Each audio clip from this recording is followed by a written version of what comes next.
채널입니다. 여기 오늘은 여러분들이 그 용접에 대해서 좀 많이 궁금해 하시는 것 같아 가지고 오늘은 기초 용접에 대해서 조금 설명을 드리려고 합니다. 뭐 그 기초 용접이라고 하면 뭐 별거 아닌데 라고 생각하시는 분들이 많은데, 우리가 귀농을 하든지 집에서 이렇게 뭘 이렇게 제작을 할 때 기본적으로 쓰는 게 아크 용접이에요. 예, 이걸 아크 용접이라고 합니다. 봉은 우리 여기 철문점이나 이런 데 가면 CR봉 3.2파이 CR13이라고 써 있는 거 있죠. CR-13, 그 다음에 3.2라고 써 있죠. 우리 평균적으로 제작을 할 때 좀 이렇게 두꺼운 걸 쓸 때는 3.2파이를 써요. 그러나 집에서 쓰는 것들 있죠. 가정에서 뭐 하우스를 제작할 때 쓴다든지, 아니면 뭐 닥트, 아니면 뭐 이렇게 선반이라든지 이런 걸 만들 때 쓰는 그런 내용으로 쓸 때는 이 3.2파이짜리 이걸 쓰면 안 돼요. 여러분들 어떤 거 쓰냐 제가 한번 보여드릴게요.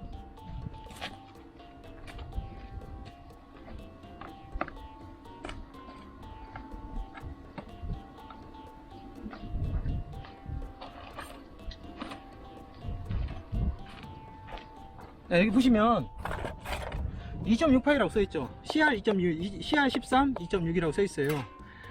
두께가 실제적으로 보이면 꽤 차이가 납니다.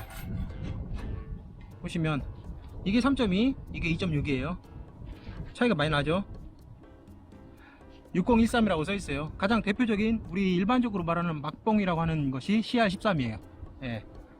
자, 이걸 보시고 왜 이거 3.2파이짜리 가지고서 떼우면 안 되느냐, 제작 용도에 따라 틀린 거예요. 제작 용도에 따라. 자, 저희가 지금 저희 집에서 주로 쓰고 있는 제작물이에요.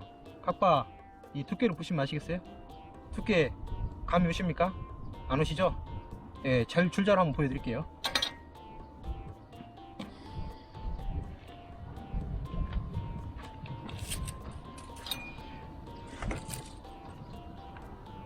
감이 오시나요? 예, 이게 1.4mm예요 1.4mm 두께가 1.4mm인데 2.6파이가 아니라 3.2파이짜리를 쓰게 되면 얘가 너무 두꺼워요. 얘가 너무 두껍기 때문에 얘를 녹이려고 하면 전기를 높이 올릴 수밖에 없습니다.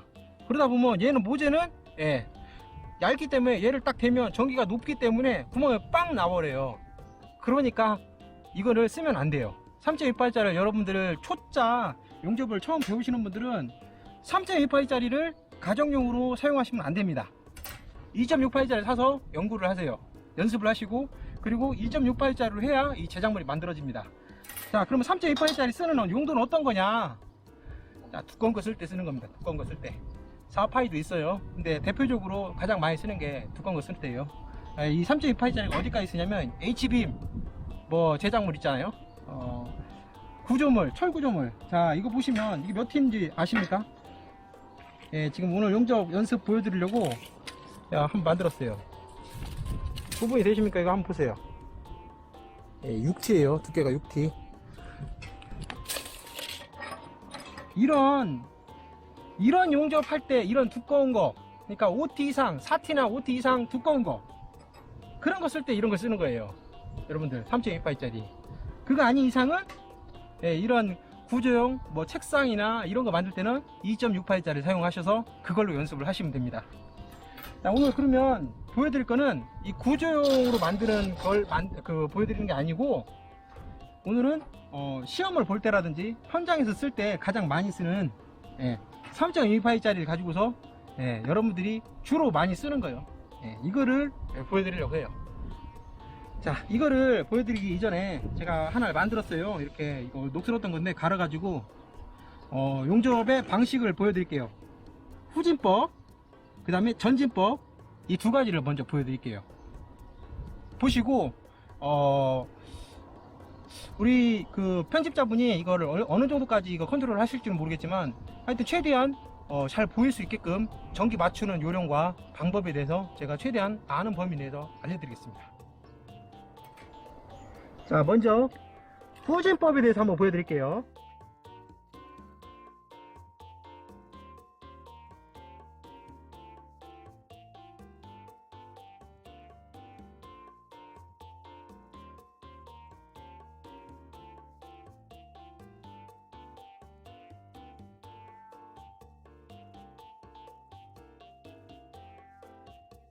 이 후진법입니다.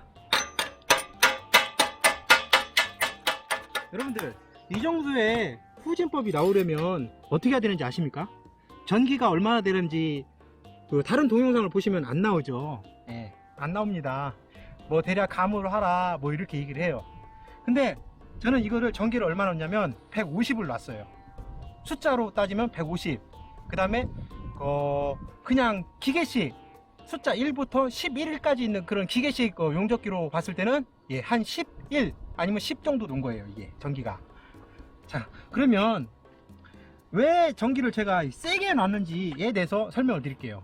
우선 영상을 편집자가 최대한 영상을 편집을 하실 때 똥물과 쇳물을 구분할 수 있는 방법이 분명히 나와 있을 거예요. 일부러 여러분들한테 쇳물과 똥물을 구분할 수 있게끔 하기 위해서 전기를 세게 놨습니다. 근데 현장에 가면 이렇게 하느냐? 예, 절대 안 합니다. 이렇게 하면 안 돼요. 현장에서는 이렇게 하면 잘립니다. 이런 두꺼운 걸 쓸 일이 거의 없어요. 예, 빔 떼우는 거 외에는 두꺼운 거 쓸 일이 없습니다. 예, 그래서 이런 전기는 안 써요. 예, 시험 볼 때도 이렇게 세게 안 놓습니다, 여러분. 예, 일단은 여러분들한테 보여드리기 위해서 한 겁니다. 자, 그리고 이제 후진법에 대해서는 보여드렸으니까 이제 전진법에 대해서 한번 보여드릴게요.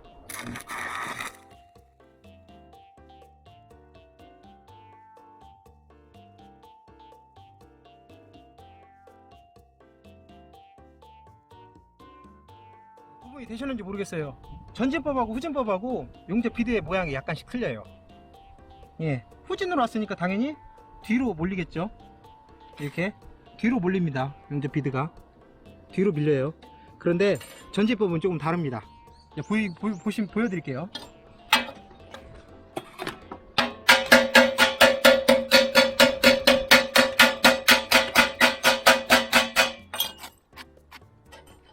어떻습니까?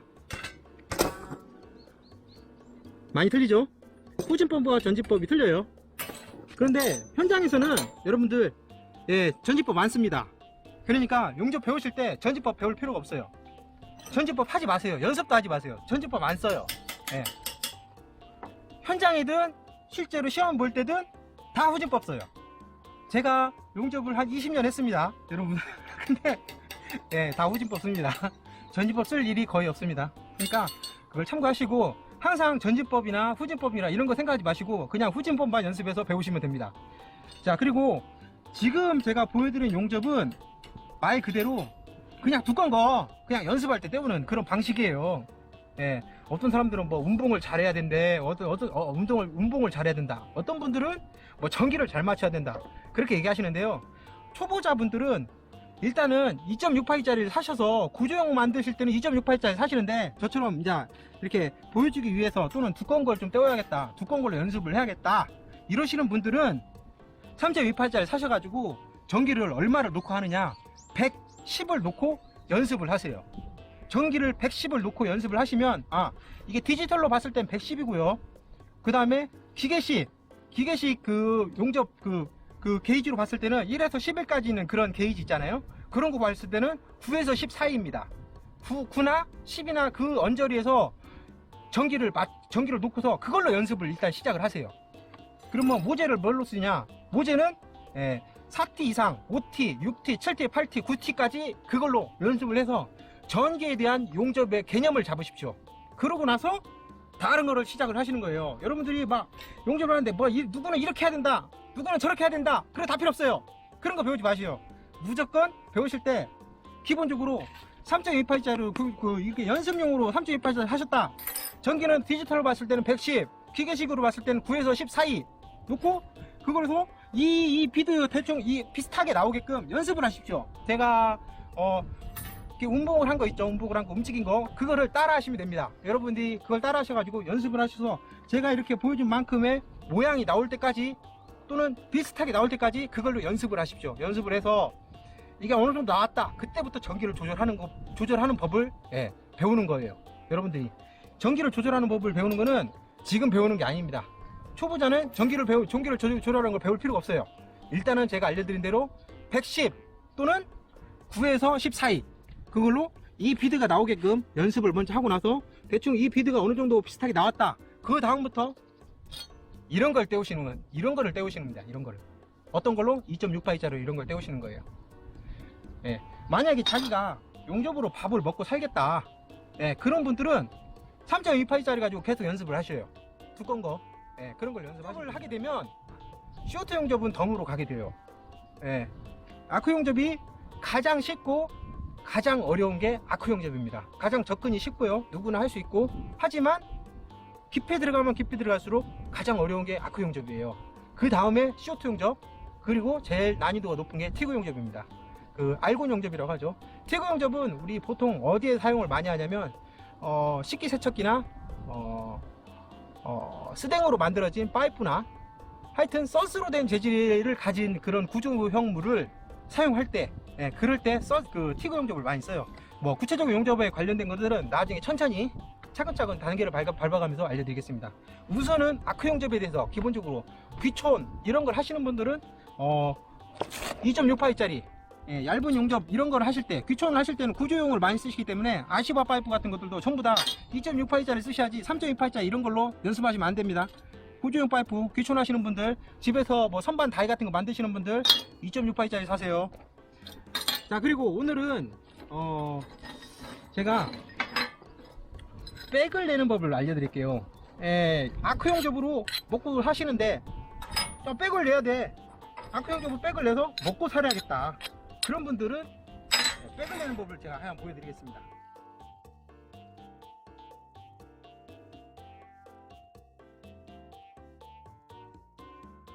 그러니까 백이 잘 안 나왔어요. 여기서 요만큼이 지금 백이 나왔죠. 이거 어떻게 내냐면 이거를 설명을 드릴게요.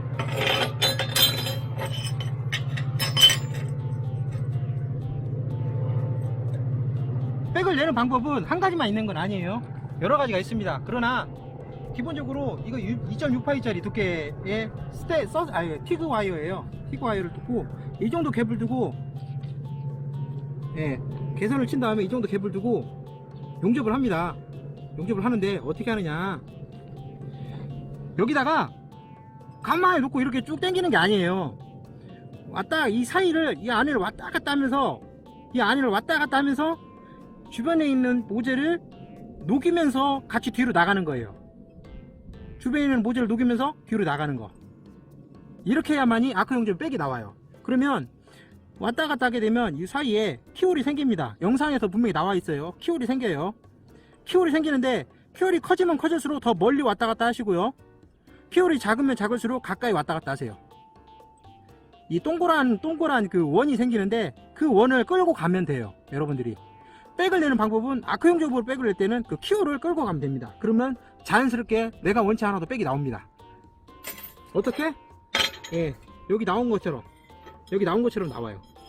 예, 이거를 현장에 가면 아크 용접으로 백을 내라 하면은 이렇게 내면 돼요. 여러분들 더 많이 낼 필요도 없어요. 많이 내라는 사람들도 있어요. 많이 내라고 하면 더 많이 내면 돼요. 어떻게 내냐, 키홀을 더 크게 만들면 돼요. 여러분들 키홀을 더 크게 만들면 돼. 예를 들어서 저는 키홀이 조그마하게 해가지고 이렇게 조금씩 왔다 갔다 해가지고서 요거를 만들었어요. 근데 현장에서 백을 더 많이 내라, 한 요만큼씩 내라, 그러면 더 많이 키홀을 더 키워요. 더 키워. 그래서 이 백을 만드는 거예요. 여러분, 전기를 어떻게 놓느냐, 예, 이건 답이 없어요. 정말 답이 없습니다. 전기는 T수에 따라서 전기가 달라집니다. 모재의 T수에 따라서 뭐 6T든 7T든 8T든 뭐 7T는 없구나, 하여튼 8T든 9, 10T, 9.5T, 10T 이런 것들은 전부 다 두께에 따라서 다 달라집니다. 여러분들 백을 낼 때는. 그런데 아크 용접으로 백을 낼 때는 보통 이런 철판을 갖다가 후판이라고 해요. 후판이라고 하는데 이런 철판을 갖다가 백은 안 내요. 여러분들 백내는, 아크 용접으로 백내는 그런 것들은 뭐가 있냐면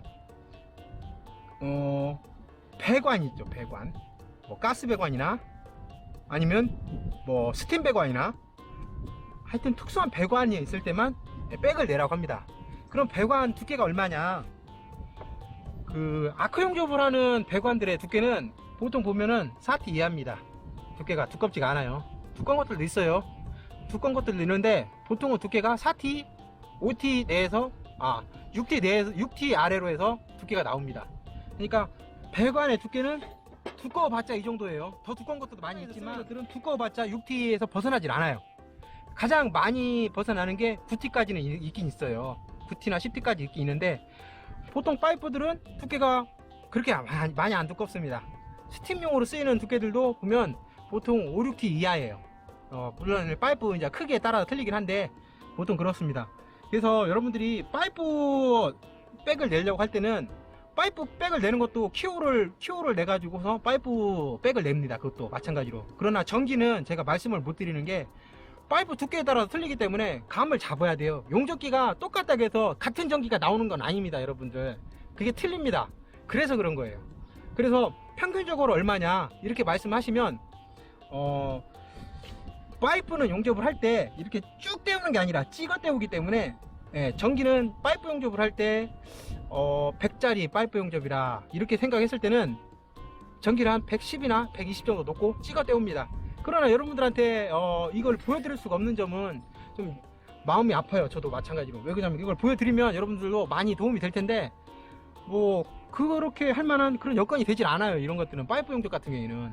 그래서 보여드리기가 좀 어렵습니다, 솔직히 말씀드려서. 그러나 여러분들이 파이프 용접을 하겠다 하시는 분들은 집에서 연습할 필요가 없어요. 집에서 연습하지 마세요. 안 됩니다. 기초 이론이 있어야만이 파이프 용접은 접근이 가능하기 때문에 그건 할 거 없고, 기본적인 용접, 기본적인 겁니다. 아주 기본적인 거, 이거를 하시는데 여러분들은 주력을 두시고, 아까 제가 말씀드린 대로 모재는 9T에서부터 4T까지 3T까지는 쓰지 마십시오. 우선은 배워야 되니까, 기본을 알아야 되니까, 감을 익혀야 되니까 4T에서 9T까지 모재를 고물상이나 이런 데서 구하십시오. 그래서 전기를 디지털 같은 경우는 110, 디지털 용접기 같은 경우는 110, 그 다음에 그냥 전자식이 아닌 기계식 같은 용접기는 9에서 14일의 전기를 두고서 이렇게 모재에 이렇게 비드가 나올 수 있도록 제 영상을 보시고 연습을 하십시오. 그래서 이 감을 익히신 다음에 그 다음에 요걸 접근하시면 됩니다. 자, 오늘 제가 오늘 아크 용접에 대해서 기본적인 걸 가르쳐 드렸는데, 제가 알고 있는 지식 내에서는 다 가르쳐 드렸습니다. 말로 할 수 있는 범위 내는요. 나머지는 여러분들이 하셔야 돼요. 이거는 이 편집자분들도 제가 이제 이 편집자한테도 용접을 가르쳐 드린 적이 있었는데, 이 친구는 집에서 연습을 안 해요. 그래서 실패를 했습니다. 연습을 하지 않으면은 감을 익힐 수가 없어요. 저도 지금 오랜만에 용접을 하니까 이 백이 안 나와요. 잘 안 나오죠. 아크로 백 낸 거 정말 오랜만이에요. 한 10년 만인 것 같아요. 자, 오늘은 용접에 대한 기초 이론에 대해서 제가 알려드렸는데, 말로 할 수 있는 범위와 제가 보여드릴 수 있는 환경적인 요소에서 보여드릴 수 있는 건 최대한 다 보여드렸습니다. 그래서 전기를 조절하시는 방법은 우선은 제가 말씀드린 대로 우선 그걸로 연습을 하세요. 그러면 용접봉은 한 5뭉탱이, 요거 한 5뭉탱이를 그걸로 연습을 하셔가지고 다 태우십시오. 그러면 감이 나옵니다. 예. 자, 오늘은 여기까지 꾸벅이가 최대한 용접에 대해서 알려드렸습니다.